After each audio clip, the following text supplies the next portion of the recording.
Hi. Do we have some people here who weren't here for the last 2 weeks and never saw this thing before? So, okay, very quick recap.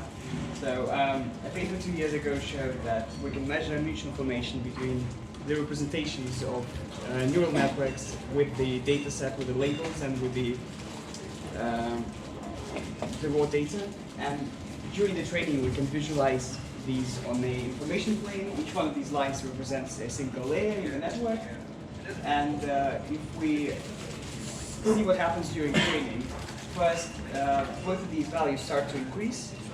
Here on the x-axis we have information with the input, and on the y-axis is the information with the labels. So first, both of these values increase, and then at some point, something changes and the network starts to actually lose information about the input set.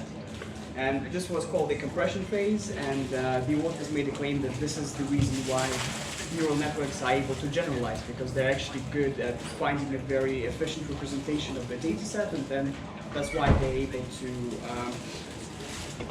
generalize from it.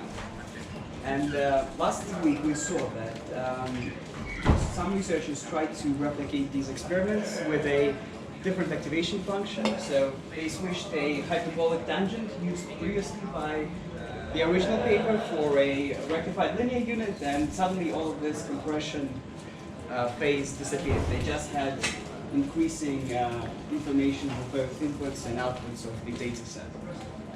And we had some discussion, and this seems slightly counterintuitive, because when you just have increasing information all the time, that means that you're actually memorizing the data set rather than generalizing from it. So, and this paper from 2018, it was published on iClear, so it was part of the open review process, and there was a lot of debate from the reviewers as to why they chose to estimate information in the way that they did, using binning, and it remained unclear if better estimates were used, whether this picture would hold. And so this leads directly to the work that I've been doing last summer at University of Bristol. So these two awesome guys, Connor and Kian, they were my supervisors, and basically while the Sachs paper was still in anonymous review, they found it, and they were quite interested to see why these two papers had such different results. So one of them showed compression, the other one didn't.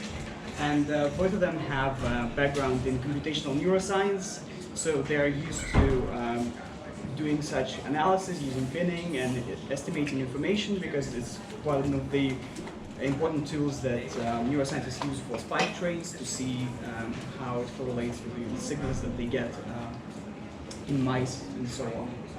And so my task basically for 3 months was just to figure out why this paper is seeing one thing and this paper is seeing another thing. And basically the crux of it came to developing better estimators for mutual information. Can I ask you a favor?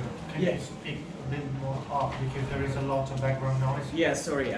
I'll try to. I have a bit of a cold, but I'll try to talk louder.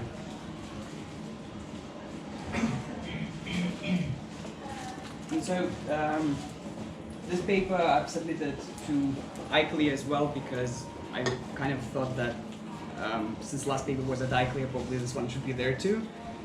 So I didn't even know what iClear really was at the time, but there you go. And once again, iClear has open review, so you can see what happened with this paper since day one. That these are the reviews that people gave me, all their criticisms, and my responses to them. And generally it's been a very fun process, so I can really recommend it. So let's look at the paper itself. So there is the bottleneck theory of deep learning, that there is compression happening inside, but the empirical evidence has been conflicting, because a group of researchers used saturating activation functions. So these are the functions that are bounded by both sides, and they found compression. But when they used an unsaturated activation function, i.e. rectified linear unit, there was no compression happening on the information plane.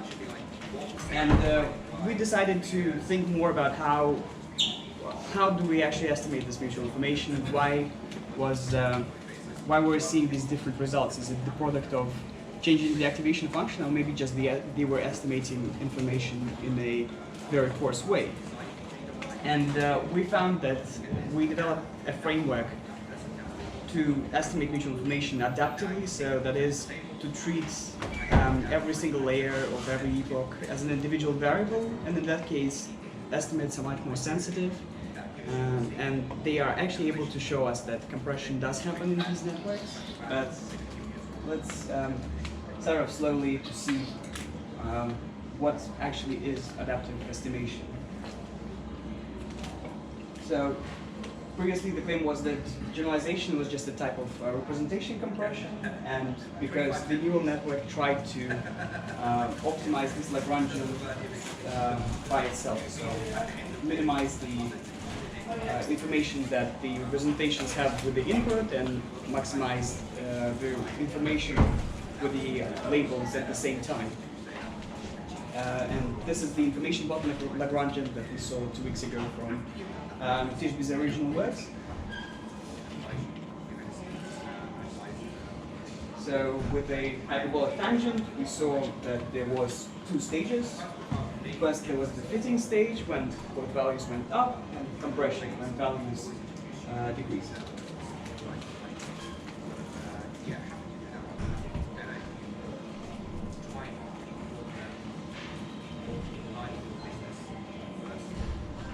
So, but compression didn't happen with ReLU, and let's try to understand what's actually happening in these networks. These networks are completely deterministic, because once we've sliced up the data and made the initialization, when we train the network, there's no noise. So actually, talking about information in these networks is kind of an ill-posed task, because the true information values there are infinite, because we know the mapping, and the mapping is deterministic, so no information is actually lost. And that's why the real mutual information between these variables is infinite, because the hidden activity, so the activations, are in a continuous space, and when you know the mapping, then they are distributed as a delta function, and when you do the integral of that, like here, you get that the conditional entropy is actually infinite, because it's continuous, it's differentiable entropy. One question? Yep. In the formula, you have t twice in there, right? So pt of t, is that a typo, or is it something that, yeah? Yeah, I think, well, it's kind of the p that p of t. Yeah, so one t too much, right? Yeah. I think he's asking, you've got it as a subscript and in the brackets. Yeah, I think it was a typo, but I think you don't have it either way. but generally this is kind of a known result. Yeah. If you have a delta function, Yeah. if this is distributed as a delta function, this will go to infinity. I think your keys should be different, right? The t in the bracket should be like x or any other number.